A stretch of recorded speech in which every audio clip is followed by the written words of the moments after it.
Olá, pessoal! Estamos aqui novamente para falar sobre direito empresarial. Não tem matéria melhor, né, Max? A gente sabe muito bem que o direito empresarial a gente tem que puxar a sardinha mesmo, mas hoje, em específico, eu tô com duas referências aqui comigo para falar um pouquinho de direito empresarial. Professor Álvaro Mariano, professor da Universidade Federal, é nosso professor homenageado aqui no nosso Congresso de Direito Empresarial, é uma referência para nós. Estudamos muito pelos temas do Dr. Álvaro, é um prazer tê-lo aqui conosco. Dr. Vinícius Lázaro, também uma referência na parte do direito empresarial, voltado ao agronegócio, está aqui com a gente para defender um pouquinho da matéria do credor nessa parte. E nosso tema de hoje vai ser a recuperação judicial do produtor rural, a recuperação judicial no agro, matéria que está tão em voga. Desde o início do ano nós tivemos ali milhares de casos de recuperação judicial, novidades na legislação, novidades na jurisprudência, porque de fato foi uma avalanche de processos. E a gente trouxe isso com a 14.112, né, Álvaro, que veio alterando a Lei 11.101 de 2005. A gente trouxe essa possibilidade, né? Sacramentou algo que era jurisprudencial, sacramentado agora, né? Para infelicidade do Vinícius. O produtor rural pode sim pedir recuperação judicial, não há mais nenhuma dúvida. Trazer um pouquinho do conhecimento do Álvaro para vocês. Olhem, escutem atentamente, reescutem, porque é muito importante a fala dele. Álvaro, obrigada, prazer tê-lo aqui conosco. É uma honra estar ladeando você nesse podcast. Olá, Bruna. Boa tarde a todos. Boa tarde, Vinícius, tudo bem? Primeiro, agradecer aqui o convite para estar presente e redobrar o meu agradecimento ao OAB pela homenagem. Eu fui tomado de surpresa pela homenagem, fiquei muito feliz. De fato, uma providência muito, muito bacana aqui da nossa comissão e dos congressos, né, de homenagear um comercialista, um empresarialista aqui do nosso estado. Bom, esse é um tema bastante aberto, né, e que tem passado por bastante mudança recentemente, seja pela consolidação jurisprudencial que acabou acontecendo ainda à luz da Lei 11.101 de 2005, e exatamente quando o STJ, pelo seu órgão especial, decidiu definitivamente a questão, isso em 2019, logo veio a 14.112, que consolidou de fato esse entendimento, né? A grande questão, no fundo, é saber qual é a natureza jurídica desse agente econômico, que pela nossa tradição sempre esteve alijado do direito comercial, do direito empresarial, né? Sempre atrelado ali à intermediação, ao comércio, à própria indústria. Então, essa mudança tecnológica, essa mudança de perspectiva na exploração da atividade agropecuária, que é de fato empresarial, passa a ter roupagem jurídica empresarial a partir do momento em que a lei se altere e permite essa possibilidade. Coisa boa, é sempre bom ouvir o Álvaro. Vinícius está aqui mais com uma questão de credor, você acredita, Álvaro? Pensa o credor, você tá lá, né? Tem a sua CPR, tem um produtor rural que não podia pedir recuperação judicial, e a gente sabe disso, por conta da característica não empresária do produtor rural. A Lei 11.101 de 2005 ali é muito clara no seu artigo 1º, ó, essa lei é para o empresário e para a sociedade empresária. Exato. Aí me vem um produtor rural que não tinha a característica de empresário. Por qual razão? Porque o próprio código autoriza, né, o produtor que queira ser empresário fazer ali o registro e ter a equiparação dele como empresário. Só que pegou muita gente surpresa, né, Vinícius? Pegou os credores, as instituições financeiras, todo mundo surpreso. Falou assim, ó, calma aí, produtor pedindo recuperação judicial, isso pode? Como que vai ficar meu crédito? Tá fora. Quando eu contratei, ele não era um empresário, isso não estava na minha matriz de risco, né? Não tava mitigando esse risco aqui, tá? Como é que foi para vocês de ver essa questão do produtor rural pedindo recuperação judicial?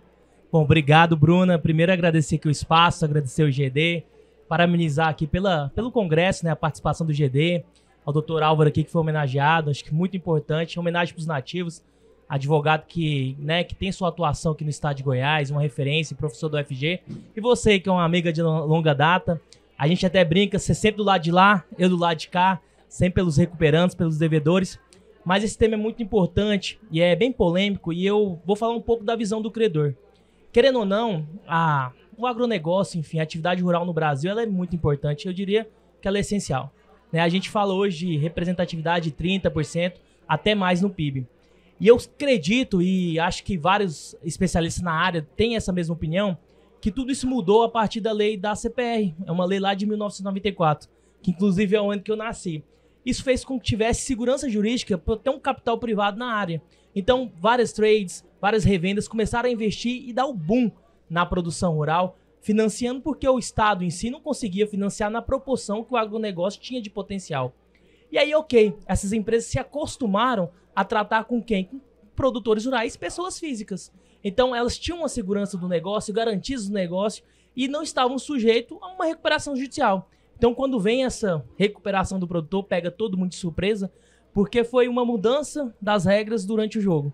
Então, assim, tem algo que é um paradigma para qualquer jogo em si, é que as regras têm que ser conhecidas antes. Então, a grande maioria dos credores foram pegos de surpresa de maneira negativa, que muitas vezes eles fazem negócios a partir da segurança jurídica que foi feita com o produtor rural e tiveram uma inadimplência alta, tiveram que renegociar às vezes com o mundo, porque a grande maioria exporta esses produtos. Então foi bem negativo, eu vou colocar assim essa questão, porque não se tinha previsão. Então fomos pegos de surpresa, essa é a realidade.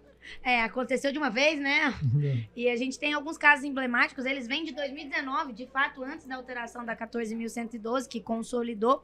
Só que aí a gente vem tendo os outros desafios. A partir da consolidação, então, olha, o produtor rural, aquele que se equiparar a empresário, pode pedir recuperação judicial.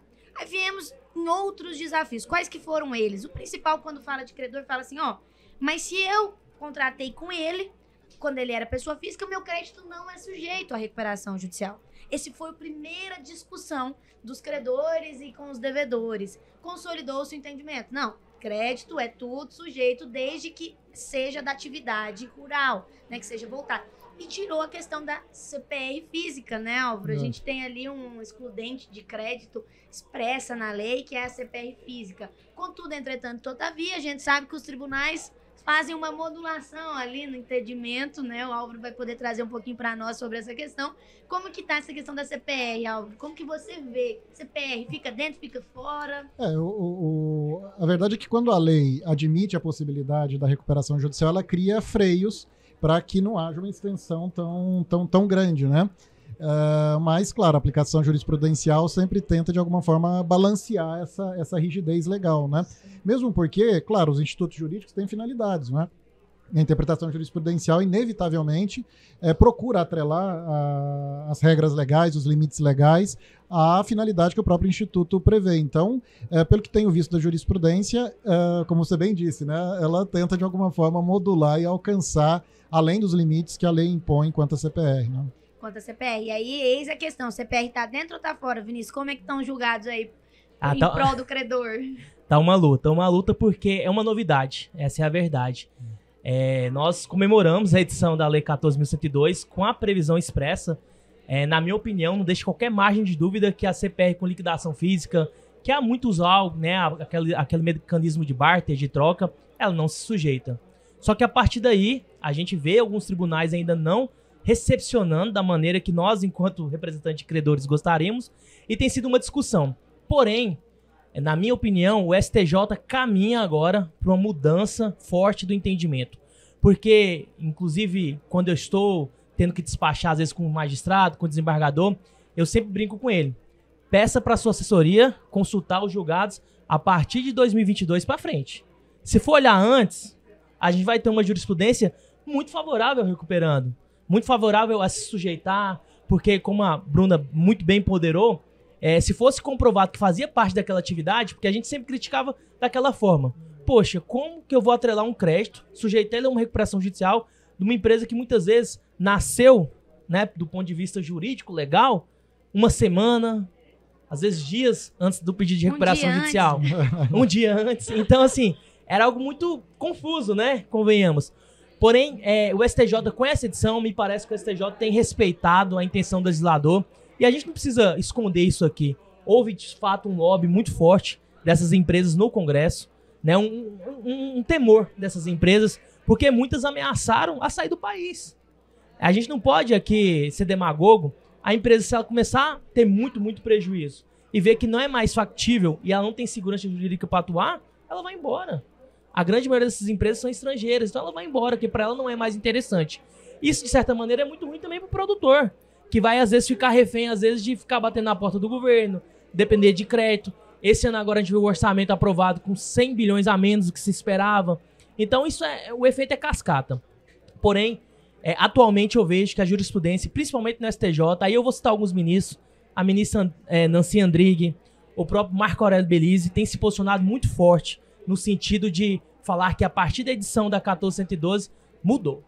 Mudou e a gente tem que respeitar isso. Então, se a CPR ela não tem nenhuma simulação, não tem nada ali que desvirtue ela da finalidade de liquidação física, troca de barter, ela sim não está sujeita à recuperação, é um crédito extraconcursal e isso aí é muito bom, que a gente consegue, de uma certa maneira, ir atrás da garantia, né? A garantia, ir atrás dos grãos, que é o que muitas vezes preocupa a empresa. E aí, Álvaro, a gente entra em outra questão, em outra discussão, né? Até mesmo puxando o gancho da CPR, que é a essencialidade. Não. E aí, aonde que o parágrafo, o artigo 49, parágrafo 3º, parte final, alcança a essencialidade? A essencialidade da CPR. Ah, mas a CPR, por que é essencial? Então vem muita discussão. Mas ele já me deu o grão não é dele, mas é essencial para a atividade. Aí a gente começa a entrar nesse passe. Por qual razão? O pessoal aqui de casa ouvindo. Porque os bens essenciais à atividade de uma recuperação judicial não podem ser retirados durante aquele 180 dias. E Álvaro bem sabe, né, Vinícius também, que em 180 dias você vende a soja. E aí a soja vira o quê? Pó. Então, assim, eis a questão, entra-se nessa discussão, né, Álvaro? Como que você visualiza essa discussão polêmica? Essa discussão é polêmica e, de fato, os chamados credores proprietários, né, é um tema que é infindável, tanto aqui na recuperação do produtor rural, quanto nas demais recuperações, né? É a exceção da exceção, não é? Em regra, os créditos todos se sujeitam à recuperação judicial. Estou pensando na generalidade dos... No 49, né? No 49, exatamente. Mas a exceção são os credores proprietários, né? Que, portanto, podem executar suas garantias, podem executar os seus direitos, independentemente do stay period, no deferimento da recuperação judicial. Mas aí há uma exceção dessa exceção, que é justamente a parte final do parágrafo 3º, quanto à essencialidade dos bens, não é? Ou seja, se aquele ativo, imagine um avião para pegar um exemplo das empresas em geral, né?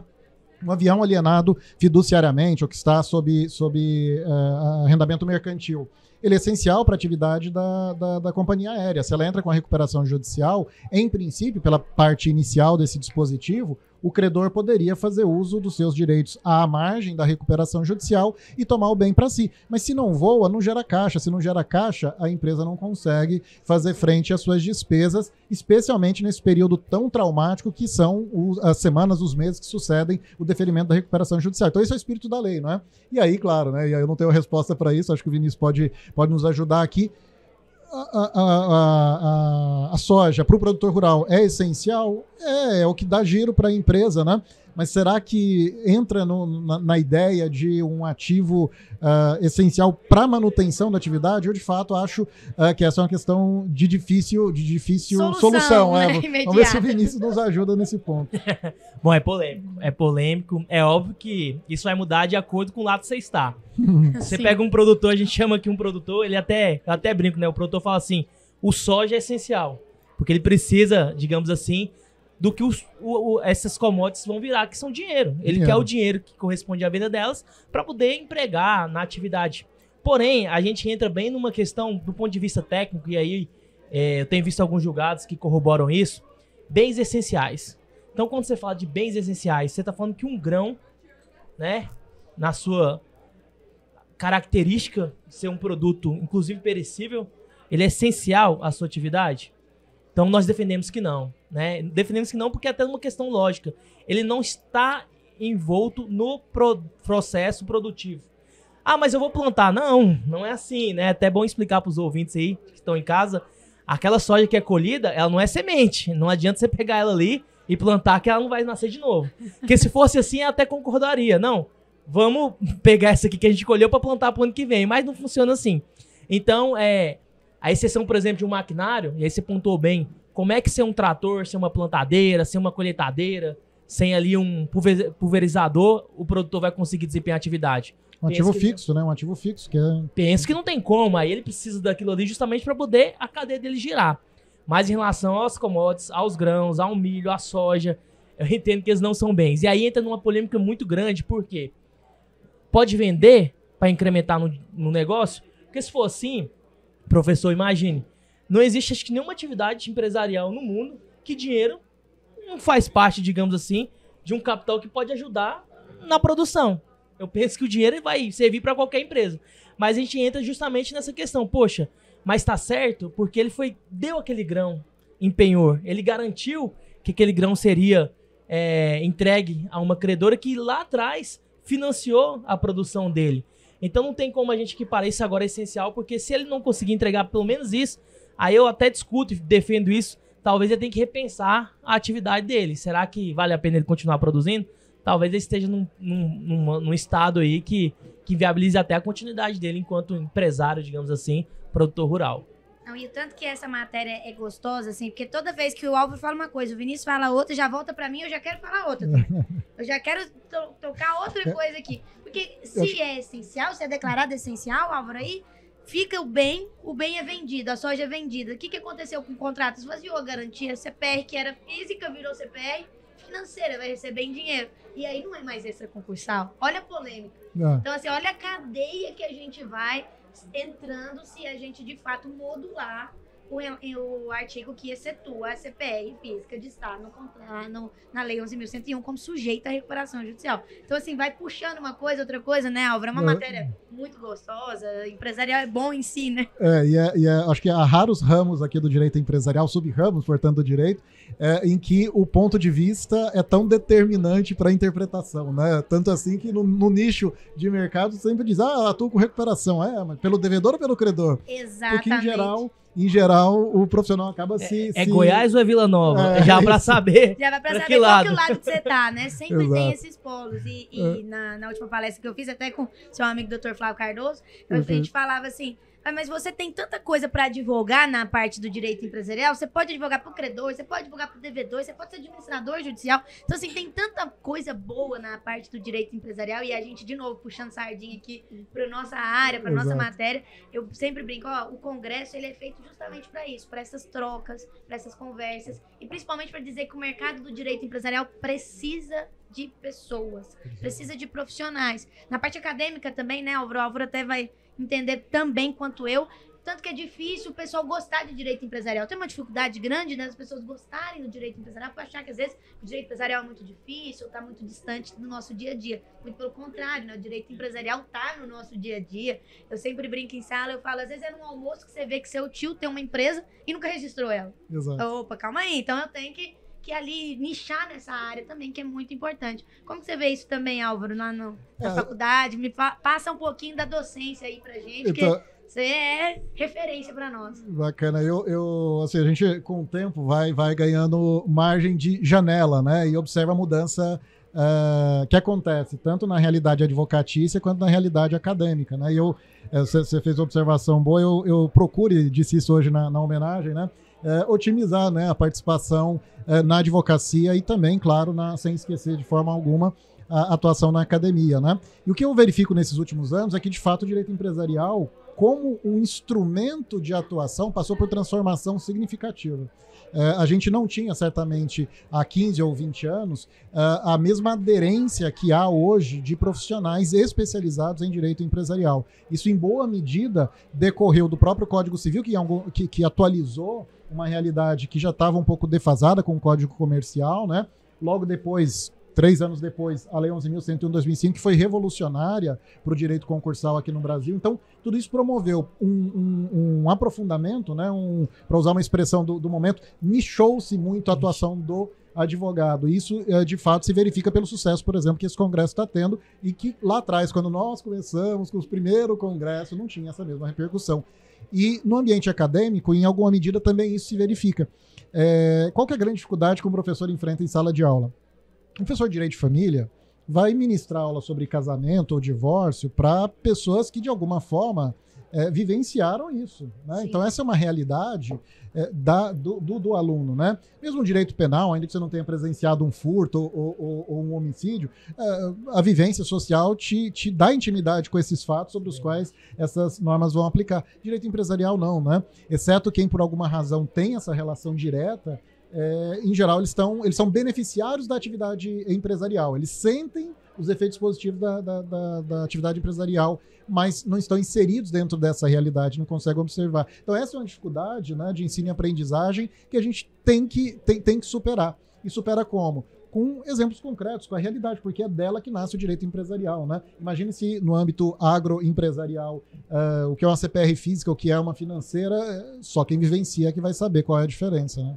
Daí a importância de um evento como esse e de um podcast como esse. Exatamente. Ouvir, estudar. Eu falo assim, né? O que abre a mente da gente é discutir. A gente estava falando ali agora no painel, olha, tanto que é diferente a questão do 20B, questão do 6º, parágrafo 12º da Lei 11.101, há divergência. Sim, há divergência, mas a gente só vai lapidar esse diamante bruto se a gente estudar mais dele, se a gente falar sobre ele, se a gente especializar as varas aqui em Goiás, né, Álvaro e Vinícius? A gente precisa de uma especialização aqui, porque quanto mais a gente estuda, mais a gente se aprimora, mais a gente gosta e mais a gente consegue, pelo menos eu, ser apaixonado por essa matéria de direito empresarial. É muito bom tê-los aqui com a gente, tê-los nessa casa no IGD que eu amo de paixão. Vou convidá-los depois para dar aula pra gente, fazer simpósios. Combinado? Vamos junto, Álvaro? Vamos junto, Vinícius? Com certeza. Vamos falar bastante sobre isso e fiquei muito feliz com a presença de vocês nesse podcast. Estou aqui à disposição pra gente estar sempre falando mais de direito empresarial.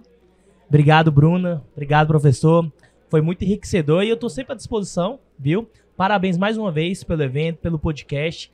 É uma matéria que, só finalizando, acho que conhecer ela, aprofundar, tira essa mística que existe. Eu mesmo confesso que na época de faculdade, eu já tinha um certo receio. Falo, não, recuperação judicial, falência, isso aí é chato. A gente, às vezes, estagiava no fórum, se deparava com uns carrinhos de processo. E aí, você perguntava o que é isso? Recuperação judicial. Você já ficava com medo daquilo ali. Fala, meu Deus, isso é uma só recuperação. Era 4 ou 5 carrinhos assim que você era física, caminhando. Era bom ainda, né? E agora que é digital. Movimento 11.242. Você imagina. Deixa eu ver aqui na página X. Então é muito complicado. Naquela época a gente tinha medo. Quando você conhece, você perde isso. E talvez eventos como esse, podcast como esse, vão trazer uma pulguinha ali no ouvidinho do aluno. Poxa, deixa eu conhecer mais. E aí, quando ele conhecer e a fundo, ele vai se apaixonar. Então, Bruno, obrigado, professor, Álvaro. E um abraço para todos vocês. Muito obrigado. Bacana, um prazer dividir essa bancada aqui com vocês. Bruna, muito obrigado pela oportunidade. Parabéns. Gina, obrigada, gente. Passa o Instagram de vocês. Um Instagram. Rede social. Perfeito. O meu Instagram, @AACMariano. Álvaro Augusto Carlos Mariano. Minhas iniciais terminando com o meu nome. O meu é @Vinícius Lázaro. Sem acento, tudo certo, nada. Vinícius com U, tá, pessoal? E Lázaro com Z, que ainda tem gente que chama de Vinícius. Obrigado. Mas aí, gente, muito obrigado. Foi um prazerzão estar com vocês. Realmente.